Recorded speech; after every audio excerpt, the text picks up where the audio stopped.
అందరికీ నమస్కారం. తెలుగు స్టోరీస్ లైబ్రరీకి మీ అందరికీ స్వాగతం.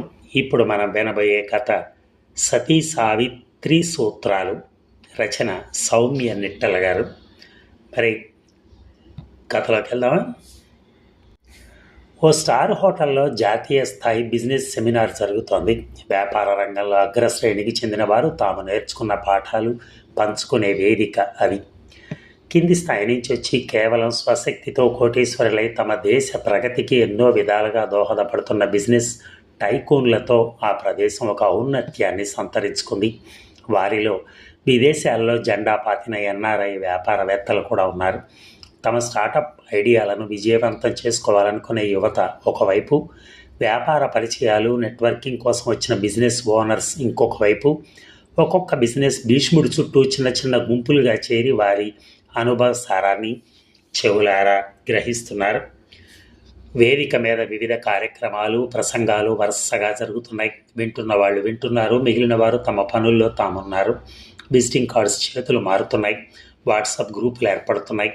ఈ సందడిలో వేదిక మీదకి సమన్వయకర్త వచ్చి, ఇప్పుడు మన కార్యక్రమంలో మహిళా వ్యాపారవేత్తలకు స్ఫూర్తివంతమైన ప్రసంగం ఇస్తారు మిస్ అమృత అంటూ మైక్లో అనౌన్స్. ఆ మాట అనగానే అక్కడున్న జనంలో రకరకాల స్పందనలు. లేడీస్ కోసం అట, పద సిగరెట్ తాగొద్దాం అని లేచేశారు కొందరు. మిస్ అమృత అంటే ఎవరు అంటూ ఫోన్లు తీసి గూగుల్ చేయటం మొదలెట్టారు ఇంకొందరు. ఒక వ్యాపార కోవిదుడు, ఎంతైనా చెప్పండి, ఆడవాళ్ళకు కొంచెం కష్టం ఈ ఫీల్డ్, మగవాళ్ళం మనకే దుంపదిగిపోతుంది అనగానే కుళ్ళుమన్నారు చుట్టూ చేరిన ఆయన అభిమానులు. సెమినార్లో పాల్గొంటున్న కొంతమంది ఆడవాళ్ళు మాత్రం వేదికకు దగ్గరగా ఉన్న కుర్చీల్లో కూర్చుంటున్నారు. ఇంకో జోక్ వేయబోతున్న ఇంకొక ఆయన ఆగిపోయాడు. వేదిక మీదకి నడిచొస్తున్న మిస్ అమృతను చూసి ఆయనే కాదు, ఇంట్రెస్ట్ లేదనుకున్న చాలామంది ఒక్క క్షణం చూస్తూ ఉండిపోయారు ఆమెని. 40 ఏళ్ల మిస్ అమృత సెట్ చేసిన పొట్టి జుట్టుతో మోకాళ్ళ వరకు ఉన్న ఫార్మల్ స్కర్ట్, హీల్స్, ఓ మంచి శాటిన్ టాప్తో అందంగా ఉంది. చేతికి ఖరీదైన వాచి, మెడలో చెవులకు వేళ్లకు సింపుల్గా ఉన్న డైమండ్స్. ఇది ఏమన్నా అమెరికానా? చీర కట్టుకోవచ్చు కదా, ఎంతైనా ఆడవాళ్ళకి చీరే బాగా నప్పుతుంది, చూడటానికి మనకి బాగుంటుంది అన్నారు ఒకరు. అతని చుట్టూ ఉన్నవాళ్ళు అవునన్నట్టుగా తలూపారు. 40 ఏళ్ళలా కనిపించట్లేదు ఇంకొకరి కామెంటు. ఈవిడ హార్వర్డ్ బ్యాచ్లో ఉంది, తండ్రి ఇచ్చిన వ్యాపారం, విదేశాల్లో చదువు, ఇందులో ఈవిడ సక్సెస్ ఏముంది, పెదవి విరిచారు ఇంకొకళ్ళు. ఈ మోటివేషనల్ స్పీచ్లు బోరు బాబు, నోరు తిరగని ఫారెన్ వాళ్ళ కొటేషన్స్ దంచి ఆవేశంగా మాట్లాడేస్తే మోటివేషన్ అయిపోదు కదా అని ఇంకో పెదవి విరుపు. వేదిక మీదకి ఈ మాటలు కొన్ని వినిపించకపోలేదు, కానీ అమృత తన పనిలో తనుంది. ప్రసంగంలో తాను చూసుకోవాల్సిన నోట్స్ ఆర్డర్లో పెట్టుకుంది, మంచినీళ్ళు సిప్ చేసింది, చెవి నుంచి నోటి వరకు వచ్చే మైక్ పెట్టుకుంది, సౌండ్ చెక్ చేసుకుంది. చేతిలో ఒక రిమోట్ ఉంది, అది క్లిక్ చేస్తే స్క్రీన్ మీద ప్రజెంటేషన్ ప్రారంభమవుతుంది. మొదటిసారి క్లిక్ చేసింది రిమోట్ని. ఆమె పేరు, ఆమె చేయబోయే ప్రసంగం తాలూకా శీర్షిక తెర మీద కనిపించాయి. హలో ఎవ్రీవన్, నేను అమృత. వేదిక వైపు తిరిగి నవ్వుతూ పరిచయం చేసుకుంది. ఆమె నవ్వు ఫ్రెండ్లీగా ఉంది. బాగా తయారైన ఆడవారిని మొదటి చూపులోనే పొగరబోతులు అనుకోవటం పరిపాటి. ఆమె నవ్వు కొందరిలోనైనా ఆ దురభిప్రాయాన్ని పోగొట్టింది. ముఖ్యంగా ముందు వరుసలో కూర్చున్న ఆడవారికి ఆమె నవ్వు స్వాగతపూర్వకంగా అనిపించింది. నాకు ఈ ప్రసంగానికి దొరికిన సమయం 20 నిమిషాలు. బిజినెస్ వాళ్ళం కదా, ఆచితూచి ఖర్చు చేస్తాం, విత్తమైన చిత్తమైన. అందుకే మీ సమయం ఎక్కువ వృధా చేయను, నేను చెప్పాలనుకున్నది సూటిగా చెప్తాను. చిన్నగా నవ్వారు కొందరు, అందులో బిజినెస్ భీష్ములు కూడా ఉన్నారు. ఆరోగ్యంగా నిండు 100 ఏళ్ళు. రిమోట్ క్లిక్ చేసింది అమృత. స్క్రీన్ మీద బొమ్మ మారింది. ఆ బొమ్మ చూసి మళ్ళీ సెమినార్లో కలకలం. కొందరు గొల్లుమన్నారు, కొందరు ఆశ్చర్యపోయారు, కొందరు ఫోన్లు చుట్టం మానేశారు. కూర్చున్న వాళ్ళు కొంతమంది లేచారు, లేచి వెళ్ళిపోతున్న కొంతమంది కూర్చున్నారు. అందరి దృష్టి స్క్రీన్ మీదే. పురాణాల్లోని సతీ సావిత్రి బొమ్మ అది. చిన్నగా నవ్వుకుంది అమృత. ఈ రియాక్షన్ తను ఊహించిందే. మైక్లో మాట్లాడటం మొదలుపెట్టింది అమృత. సతీ సావిత్రి కథ ప్రతి భారతీయుడికి తెలుసు. ముందు కూర్చున్న ఆడవారిలో కొందరు ఇంట్రెస్ట్గా చూస్తున్నారు, కొంతమంది బ్రుకుటి ముడిపడింది. ఆమెననే కాదు, జనరల్గా ఆడవారిని తీసి పారేయడానికి ఒక అవకాశం కోసం చూస్తున్న వారి మొహాల్లో వెటకారం. కొందరిలో ఆమె ఏం చెప్పబోతుందో అన్న ఉత్సుకత. కొందరు ఆడవారు లేచి వెళ్ళిపోబోతున్నారు. అమృత వారిని ఆపింది. హలో, మీరు ఎందుకు వెళ్ళిపోతున్నారో తెలుసుకోవచ్చా? వాళ్ళు సమాధానం చెప్పడానికి ఇష్టపడలేదు. ప్లీజ్ ఎందుకో చెప్తే మీ మాటల్ని ఫీడ్బ్యాక్గా ఉపయోగించుకుంటాను. మెత్తబడ్డారు వాళ్ళు. అందులో ఒక 25 ఏళ్ల అమ్మాయి ముందుకొచ్చింది. ఒక వాలంటీర్ మైక్ ఇచ్చాడు ఆమెకి. మ్యామ్, మిమ్మల్ని సతీ సావిత్రిని అగౌరవపరచాలని కాదు, కానీ భర్తే ప్రపంచమని బ్రెయిన్ వాష్ చేసి భర్త కోసం ఏమైనా చేసే ఆడవాళ్ళని ఆదర్శవంతంగా చూపించడం it's a old value system. దాన్ని వదిలేసాం కాబట్టి ఆడవాళ్ళు ఇక్కడికి రాగలిగాం. మీరు మళ్ళీ ఆవిడని ఆదర్శంగా చూపిస్తే మనం ఎన్నో తరాలు వెనక్కి వెళ్ళిపోతాం. బిజినెస్లో సక్సెస్ అయిన ఎంతమంది ఉమెన్ లేరు? మీరు వాళ్ళ ఉదాహరణలు తీసుకోవచ్చు కదా. అమృత మొహం మీద నవ్వు చెరగలేదు. అది కూడా తను ఊహించిందే. ఎలా ఎవరైనా తనను ప్రశ్నించాలని ఆశించింది కూడా. ధైర్యంగా తన పాయింట్ని చెప్పినందుకు ఈ యంగ్ ఎంటర్ప్రెన్యూర్కి ముందుగా అభినందనలు. అమృత చప్పట్లు కొట్టింది. అందరూ అప్రయత్నంగా ఆమెతో కలిసి హర్షధ్వానాలు చేశారు. ఆ 25 ఏళ్ల అమ్మాయి కోపం తగ్గి కొంత శాంతించింది. సతీ సావిత్రి, ఈ మాటను మనం వెటకారంగా వాడతాం, కానీ ఆమె కథ నాకు ఒక ఇన్స్పిరేషన్ అయింది. ఈ కథలో మనం ఊహించని ఒక కోణం ఉంది. అది చూపిద్దామని నా ప్రయత్నం. ఆ కోణం తెలియాలంటే మీరు కొంత ఓర్పు వహించాలి.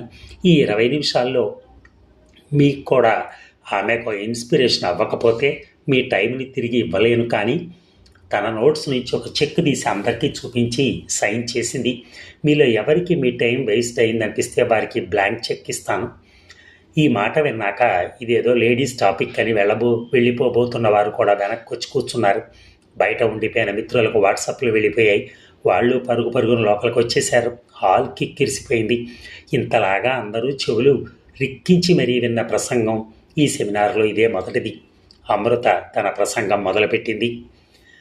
నా వేషం చూసి అమెరికాలో పుట్టి హార్వర్డ్లో చదువుకుని మా నాన్న బిజినెస్ చూసుకుంటూ తెలిసి తెలియని విషయాల మీద కాన్ఫిడెన్స్ అనే మేకప్ వేసేసుకుని మాట్లాడుతున్నాను అని అనుకుంటారు. అది సహజం, కానీ అది నిజం కాదు. ఇంటర్ పూర్తవగానే ఏ డిగ్రీ చేయకుండానే నాకు పెళ్ళైపోయింది. మా వారు నాకంటే 10 ఏళ్ళు పెద్దవారు. ఆయనకి సొంత వ్యాపారం ఉండేది. చాలామంది మహిళల్లాగా పెళ్ళయ్యాక ఇల్లే నా ప్రపంచం అయిపోయింది. అలా 10 ఏళ్ళు గడిచిపోయాయి. ఓ కూతురు పుట్టింది. ఇంతలో ఊహించని విధంగా మా వారు ఒక యాక్సిడెంట్లో చనిపోయారు. హాల్ అంతా నిశ్శబ్దం. అమృతం చూసి వెటకారాలు చేసిన వారు, వెకిలి అంచనాలు వేసిన వారు సైలెంట్ అయిపోయారు. అమృత గ్లాసులో మంచినీళ్ళు సిప్ చేసి మళ్ళీ మొదలుపెట్టింది. మా వారి మరణం మా కుటుంబాన్ని ఎన్నో విధాలుగా సవాల్ చేసింది. మా అత్తయ్య, మామయ్య తమ ఒక్కగానొక్క కొడుకు మరణానికి కుంగిపోయారు. నా 7 ఏళ్ల కూతురికి నేనేమని చెప్పాలి? అసలు ఇల్లు ఎలా గడవాలి? ఇంకోవైపు మా వారి వ్యాపారాన్ని అవకాశవాదులు కబళించేస్తున్నారు. ఏ వ్యాపారాన్ని నిలబెట్టడానికి ఆయన అహర్నిశలు శ్రమించారో అది చేజారిపోయే పరిస్థితి. ఓ సాధారణమైన సాంప్రదాయ సిద్ధమైనటువంటి కుటుంబంలో ప్రొటెక్టెడ్గా పెరిగిన ఆడపిల్లను నేను. నాకు నోములు, వ్రతకథలు, భర్త ఆయుష్ను పెంచే పూజలు ఇవే తెలుసు. అందుకే బిజినెస్ ఉమెన్ కథలు తెలియవు. సతీ సావిత్రి కథే తెలుసు. తెలియకుండానే ఆ కథ నాకు మార్గదర్శకమైంది. ముందు వరుసలో అమ్మాయిలు తిరిగి వచ్చి కూర్చున్నారు. ఈ మాటలతో వారి మొహంలో కోపం స్థానంలో ఆలోచన కనపడుతోంది. ఇక అదొక గడ్డు సమయం. నా జీవితంలో మా వారితో పనిచేసిన ఆయన, అకౌంటెంట్లు, కన్సల్టెంట్లు నన్ను కూర్చోబెట్టి నా ముందు లీగల్ పేపర్లు పెట్టి సంతకం చేయమన్నారు. మా బిజినెస్ చీరలు, వంటలు, పూజలు కాదు. మగవాళ్లకు చేతనవుతుంది, నేను చూసుకోలేను అన్నారు. పైగా చాలా అప్పులు ఉన్నాయట. ఆ అప్పులు వాళ్ళు కేసులు వేస్తున్నారని భయపెట్టారు. మా వ్యాపారం అసలు కొన్నేళ్లుగా లాభాలు చూడలేదన్నారు. ఇన్ని సమస్యలున్నా మా వారి మంచి పేరు వల్ల నాకు కొంత మొత్తం ఇచ్చి నా నుంచి బిజినెస్ కొనుక్కుంటామన్నారు. ఇంట్లో వాళ్ళు కూడా సంతకం చేయమనే సలహా ఇచ్చారు. నాకెందుకో వెంటనే సంతకం చేయాలనిపించలేదు. ఆడవాళ్ళకి ఇదమిద్దంగా కొన్ని విషయాలు తెలియకపోవచ్చు, కానీ లోపల కొన్ని సంకేతాలు తెలుస్తూ ఉంటాయి. దాన్ని ఇన్స్టింక్ట్ అంటాం. భర్తకి, పిల్లలకి ఏదైనా ఆపద కలగబోయే ముందు తల్లులకు ప్రీమోనిషన్ కలుగుతుంది. అలాగే ఒక అబ్బాయి వెంట పడుతున్నప్పుడో, ఎవరైనా గమనిస్తున్నప్పుడో తెలియకనే జాగ్రత్త పడమంటుంది లోపల ఒక స్వరం. అదే ఇన్స్టింక్ట్. మగవాళ్ళకి ఇది అర్థం కాక చులకన చేసినా ఇది ఆడవాళ్ళకు ప్రకృతి ఇచ్చిన ఒక బలం. ఆ స్వరమే నన్ను ఆగమంది. నేను కొంత సమయం అడిగాను. వాళ్ళు ఇష్టం లేకుండానే ఒప్పుకున్నారు. ఎందుకో తెలియదు కానీ మనసులో సావిత్రి కథ మెదిలింది. సావిత్రి భర్త సత్యవంతుడు. అతనికి అల్పాయుష్కుడనే శాపం ఉంది. ఇది సావిత్రికి కూడా తెలుసు. మరి అతను చనిపోయాక యమధర్మరాజు ప్రాణాలు తీసుకెళ్ళిపోవటానికి వచ్చినప్పుడు ఇదే నా రాత అని ఆమె ఎందుకు ఒప్పుకోలేదు? ఎందుకు యముణ్ణి అడ్డుకుంది? ఈ ప్రశ్న నా జీవిత గతినే మార్చేసింది. రిమోట్ క్లిక్ మంది. స్క్రీన్ మీద ఇంగ్లీష్లో 4 పదాలు రానున్నాయి. ఇదే సావిత్రి చూపించిన మొదటి సూత్రం, ఛాలెంజింగ్ ద స్టేటస్ కో. సింపుల్గా చెప్పాలంటే ఉన్నది ఉన్నట్టుగా ఉండనివ్వకపోవటం. మీరు ఏ రంగంలో వ్యాపారం చేయదలుచుకున్నారో అక్కడ మోనోపలి నడుస్తూ ఉండొచ్చు, లేదా ఎక్కువ పోటీ ఉండొచ్చు, లేదా ఇదే ఐడియాలో రిస్క్ ఎక్కువ ఉందని ఎవరూ దాన్ని ముట్టుకోకుండా వదిలేయచ్చు, లేదంటే బిజినెస్ మొదలెట్టాక ఎన్నో సవాళ్లు ఎదుర్కోవచ్చు. ఆ సమస్యలు అలాగే ఉంటాయి అని ఎందరో మనకు నచ్చజెప్పడానికి ప్రయత్నిస్తారు. ఎదురెళ్లొద్దు అని హెచ్చరిస్తారు కూడా. కానీ మును పెరగని విజయం చూడాలంటే మును పెరుగని తెగువ చూపించాలి. ఇది అంతే అని ఎవరు చెప్పినా అస్సలు ఒప్పుకోకూడదు. ఆడవాళ్ళకి ఈ విషయంలో కొంచెం భయం, సంకోచం. స్వానుభవంతోనే చెప్తున్నాను. మా వారి బిజినెస్ అమ్మేయటమే సులువని ఎన్నోసార్లు అనిపించింది. ఎంతో కొంత మొత్తం తీసేసుకుని పిల్ల పేరు మీద ఎఫ్డీ చేసేసి నేనే టీచర్ ఉద్యోగం చూసుకుని ఇల్లు నడిపించవచ్చు. కానీ మనసులోని సావిత్రి ఒప్పుకోనివ్వలేదు. అసలు వ్యాపారంలో అన్ని సమస్యలు ఎలా ఉన్నాయి? గత కొన్ని సంవత్సరాలుగా లాభాలు లేకపోవటం ఏమిటి? మరి లాభాలు లేకుండా అంతా ఎలా విస్తరించింది? ఉద్యోగులు ఎలా పెరిగారు? ఏనాడు జీతాలు లేవని ఎవరు అనలేదే. మా వారి ఆఫీస్కి వెళ్ళినప్పుడల్లా ప్రేమగా పలకరించి ఆయన అటెండర్ని కూడా కలిశాను. ఆ అటెండర్ ఉద్యోగం చిన్నదైనా వ్యక్తిత్వం ఎంతో గొప్పది. ఎన్నో ఏళ్లుగా నమ్మకంగా పనిచేస్తున్నారు ఆయన. పనిలో పడి మా వారు భోజనం చేయటం మర్చిపోతే ఒప్పుకోక హక్కుగా తినిపించేవారట ఆయన. కడుపు చూసేవాడు, వెన్నుపోటు పొడవడు అని అనిపించింది. ఆయనతో మాట్లాడితే నా మనసులో కలకలం నిజమే అని తెలిసింది. వ్యాపారంలో నష్టాలు, అప్పులు, కోర్టు కేసులు అన్నీ అబద్ధాలు. నాకెక్కడ ఇవన్నీ తెలిసిపోతాయని హడావిడిగా నా చేత సంతకాలు పెట్టించుకుని లాభాల్లో ఉన్న మా వ్యాపారాన్ని రూపాయికి 10 పైసలు ఇచ్చి చవకగా కొనేసి దక్కించుకోవాలని ఆయన అకౌంటెంటు, మేనేజరు చూస్తున్నారట. ఈ విషయం నాకు చెప్పిన వారి ఉద్యోగం తీసేస్తామని బెదిరింపులు కూడా జరిగాయట. నా ఇన్స్టింక్ట్ నిజమే అని రుజువయ్యాక ఇంక నేను సంతకాలు పెట్టలేదు. వ్యాపారం ఇక అయినట్టే అని చులకనగా మాట్లాడారు. నాకు ఇంకా గుర్తు, మా వారి మాసికాలు ఇంకా పూర్తి అవ్వలేదు. నేను ఆఫీస్కి వెళ్ళటం మొదలెట్టాను. ముందు ఆ అకౌంటెంట్ని, మేనేజర్ని తీసేసి అటెండర్ని నా సలహాదారుగా నియమించుకున్నాను. అలా నా ప్రయాణం మొదలైంది. నాయకత్వ పాత్ర అయితే చేపట్టాను, కానీ వ్యాపారంలో అనుభవం లేదు. కానీ నేర్చుకోవాలన్న తపనుంది. అదే నా కింద పనిచేసే వారి గౌరవం సంపాదించి పెట్టింది. కానీ క్లయింట్ల దగ్గరికి వచ్చేసరికి ఇది ఉపయోగపడేది కాదు. నేను తీసేసిన ఉద్యోగులు వాళ్ళని భయపెట్టి వదిలారు. వాళ్ళు ఫోన్లు చేసి తమ ఆర్డర్లు క్యాన్సిల్ చేయటం మొదలెట్టారు. నేను వాళ్ళతో మాట్లాడటానికి కాల్ చేస్తే ఎత్తేవారు కాదు. కలిసి మాట్లాడదామని మీటింగ్ ఫిక్స్ చేసుకుందామంటే నో అనేవారు. ఇలాంటి పరిస్థితిలో సావిత్రి ఏం చేసింది? పతి ప్రాణాన్ని తీసుకెళ్ళిపోతున్న యముణ్ణి వదలకుండా అనుసరిస్తూనే ఉంది. యముడు ఎంత వారించినా వినలేదు. ఇక రిమోట్ క్లిక్ నో అనే అక్షరాలు, దాన్ని కొట్టివేస్తున్న ఎర్ర క్రాస్ మార్క్. ఇది వ్యాపారంలో ఎంతో ఉపయోగపడే రెండో సూత్రం. Don't take no for any answer. తిరస్కారాన్ని తిరస్కరించాలి. నో అనేది ఫుల్ స్టాప్ కాదు. నో దగ్గర ఆగిపోకూడదు. Don't take no for an answer. దాన్ని ఎస్ ఎలా చేయాలో ఆలోచించాలి. మనలో కొంతమందికి సంకోచం, మొహమాటం ఎక్కువ, బిడియం కూడా. నో అని వినగానే అదేదో వేదవాక్కులాగా తీసేసుకుని అక్కడి నుంచి వచ్చేస్తాం. నో అనేది డెడ్ ఎండ్ కాదు. నో అన్న వ్యక్తిని అతను అలా ఎందుకు అంటున్నాడో ప్రశ్నించాలి.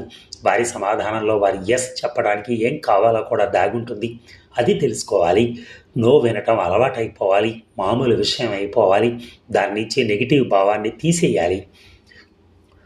ఒక విజయవంతమైన వ్యాపారి విన్నన్ని నోలు ఇంకెవరు వినుండరు. ఈ మాటకు టేబుల్స్ చరిచారు ట్రైకోన్లు. అమృతం వారి వైపు చూసి తల పంకించింది నవ్వుతూ. నో అన్న క్లయింట్ల ఆఫీస్కి వెళ్ళి కూర్చునేదాన్ని గంటల తరబడి. ఈసారి మొహమాట పట్టడం వారి వంతైంది. నన్ను ఎక్కువ కూర్చోబెట్టడం ఇష్టం లేక పిలిచి మాట్లాడేవారు. ఆ ఒక్క అవకాశం చాలు నాకు. మా కంపెనీలో విలువలేమీ మారలేదని వారికి నమ్మకం కలిగించడానికి. ముందున్న ఆడవాళ్ళు నోట్స్ రాసుకుంటున్నారు, వెనకున్న కొంతమంది మగవాళ్ళు కూడా. ఈ నో విషయంలో ఒక చిన్న హెచ్చరిక. ఈ సూత్రం బిజినెస్కే వర్తిస్తుంది. పర్సనల్ వ్యవహారాల్లో ఒక అమ్మాయి నో చెప్తే నో అనే అర్థం. అక్కడ ఈ ప్రిన్సిపల్ పాటించి వెంటపడద్దు. మళ్ళీ నేనే చెప్పానని నా మీద అభాండం వేయద్దు. అంతా నవ్వులు, ముఖ్యంగా అక్కడ ఉన్న యువకుల్లో. ఇక్కడితో నా కథ సుఖాంతం కాలేదు. అలా అయితే ఎంత బాగుండేది. ఇది లైఫ్ కదా. జీవితంలో మారంది మార్పు ఒక్కటే. మా వారి వ్యాపారం నిలబెట్టుకున్నానన్న ఆనందం ఎక్కువ కాలం నిలవలేదు. కోవిడ్ మొదలుకొని ఎన్నో ఊహించని మార్పులు, ప్రపంచ మార్కెట్లో మళ్ళీ అనిస్థితి. ఏం చేయాలి? ఇక్కడే సావిత్రి 3వ సూత్రం ఉపయోగపడింది. బిజినెస్లో సృజనాత్మకత, అదే క్రియేటివిటీ చాలా అవసరం. దారి నేరుగా తిన్నగా లేనప్పుడు సావిత్రి ఏం చేసింది? ఊహించని దారి వెతికింది. సావిత్రిని వదిలించుకోవటానికి 3 వరాలు ఇచ్చాడు యముడు. తనకొకటి, యముడికొకటి, ముచ్చటగా 3వది. ఇలా బేరవాడేది కదూ సావిత్రి. అదే నెగోషియేట్ చేసింది. అందరూ నవ్వారు ఈ మాటకి. యముడిని తక్కువ వాడు కాదు. పతి ప్రాణములు దక్క అని ఓ క్లాస్ పెట్టాడు కాంట్రాక్ట్లో. సావిత్రి చాలాసేపు ఆలోచించిందో, సమయస్ఫూర్తితో వెంటనే అడిగిందో తెలియదు, కానీ ఆమె దగ్గర లిస్టు రెడీగా ఉంది. మామగారి కంటి చూపు, ఆయన కోల్పోయిన రాజ్యం, ధర్మ సంతానం, ఇవి సావిత్రి అడిగిన వరాలు. మొదటి రెండింటితో యముడు అంచనాలకు తగ్గట్టుగా ఆడి 3వ వరంతో మాయం చేసేసింది. యముడు అంతటవాడు అది ఊహించలేకపోయాడు. భర్త లేకుండా ఒక పతివ్రత ధర్మ సంతానాన్ని ఎలా కంటుంది? యముడికి ఒప్పుకోక తప్పలేదు. సత్యవంతుడి సావిత్రికి అప్పజెప్పక తప్పలేదు. అతనికి ప్రత్యామ్నాయం లేకుండా చేసింది సావిత్రి. అందరూ అప్రయత్నంగా చప్పట్లు చరిచారు. ఆ చప్పట్ల హోరు పలచబడ్డాక తన రిమోట్ టేబుల్ మీద పెట్టేసి వేదిక ముందుకొచ్చి నుంచుంది అమృత. అందరి కళ్ళల్లోకి సూటిగా చూస్తూ కొనసాగించింది. సుకుమారి అనుకునే ఓ స్త్రీ ముళ్ళు, రాళ్ళు, పురుగు, పుట్ర, దారి ఎలా ఉన్నా పట్టించుకోకుండా తనకు విలువైన భర్త ప్రాణాన్ని తీసుకెళ్ళిపోతున్న యముడి వెంటబడి అడ్డగించింది. అది ఆమె నిరతి, సిన్సియారిటీ. దీనికే కదూ యముడు కరిగింది. ఎన్ని సూత్రాలు తెలిసినా శ్రమించి పని చేయటానికి మించిన ప్రత్యామ్నాయం ఏమీ లేదు. కొత్త విషయాలు తెలియాలంటే పాత కథలు చదవాలని మా బామ్మ చెప్పింది. పాత కథలను కొత్త కోణంలో చూడాలని నేనంటాను. ఆ కథ చెప్పిన పాఠాల వల్లే ఇలా మీ ముందు మాట్లాడగలిగాను అన్నట్టు ఈరోజు మీ ముందు ఈ 3 సూత్రాలు వాడాను కూడా. గమనించిన వారు కొందరు నవ్వారు, కొందరు ప్రశ్నార్థకంగా చూశారు ఆమె వైపు. నేను ఒక వీడియోని వితంతువులు, అది 40 ఏళ్ల ఆడవాళ్ళు ఎలా ఉండాలో ఒక అభిప్రాయం ఉంది. ముఖ్యంగా వేషధారణలో నేను కావాలనే ఆ మైండ్ సెట్కి ఎదిరిళ్ళాను. నా తోటి బిజినెస్ వారు ఎలా ఉంటారో అలా ఫార్మల్గా ఉండటానికే ఇష్టపడ్డాను. స్టేటస్ కోని యాక్సెప్ట్ చేయకుండా. ఇది కొందరికి రుచించదు, అయినా నేను పట్టించుకోను. అమృత వేషధారణ మీద కామెంట్ చేసిన వారికి ఇది తగిలింది. ఇక 2వ సూత్రం, నోని తీసుకోకపోవటం. అలా తీసుకుని ఉంటే మీరు ఈ ప్రసంగంలో ఉండేవారా? ఆ 25 ఏళ్ల అమ్మాయిని తన చుట్టూ ఉన్న వారిని చూస్తూ అడిగింది ఈ ప్రశ్న. వారు తల పంకించి నవ్వారు, నిజమే అన్నట్టుగా. ఇక 3వ సూత్రం, రకరకాల కారణాలతో నా స్పీచ్ వినకుండా వెళ్ళిపోబోయారు చాలామంది. వారి అటెన్షన్ని ఎలా నిలబెట్టాలి? ఒక 20 నిమిషాల పాటు. దానికి బ్లాంక్ చెక్ ఐడియా ఉపయోగపడింది. అందరూ నవ్వారు. ఆడైనా మగైనా ప్రపంచంలో ఆటోమేటిక్గా ఎవ్వరిని గౌరవించేయరు. మన వ్యక్తిత్వానికి, మన డిసిప్లిన్కి, రిజల్ట్స్కి గౌరవం ఉంటుంది. మన సావిత్రిలాగా ఒక రా డీల్ నష్టభారం నుంచి 3 వరాలు రాబట్టింది సావిత్రి. తన 3 సూత్రాలతో రూపాయికి 3 రూపాయలు కాదు, -1 నుంచి 3 రూపాయలు సంపాదించింది. తన ప్రతిభను, వ్యక్తిత్వాన్ని, భర్త ప్రాణాన్ని కాపాడటానికి ఉపయోగించింది. అది ఆమె నమ్మిన ఆశయం. ఒక్కసారి ఊహించండి, అదే సావిత్రి తనదైన పట్టుదలతో, నిరతితో, తెలివితేటలతో, ఉక్కు సంకల్పంతో నేటి బోర్డు రూమ్లో ఉంటే. కాసేపు అక్కడ అంతా నిశ్శబ్దం. మరుక్షణం హాల్ అంతా చప్పట్లతో మారిమోగిపోయింది. పెద్ద, చిన్న, సీనియర్, జూనియర్, వారు వీరు అని లేకుండా కూర్చున్న వారంతా లేచి నిలబడి హర్షధ్వానాలు చేస్తున్నారు. వారి ముఖాల నిండా ఒక కొత్త ఉత్సాహం, అమృత పట్ల అడ్మిరేషన్.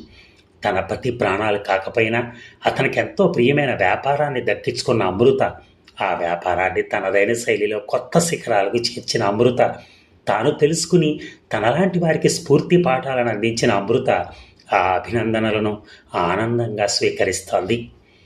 చూసారా, ఒక మహిళ పోరాటం. భర్త లేకపోయినా ఆ బిజినెస్ని ఎలా నిలబెట్టాలి, ఏం చేయాలి, ఇలా అన్ని రీజన్లతో ఆమె ముందుకొచ్చి ఎంత చక్కగా నిర్వహించేది.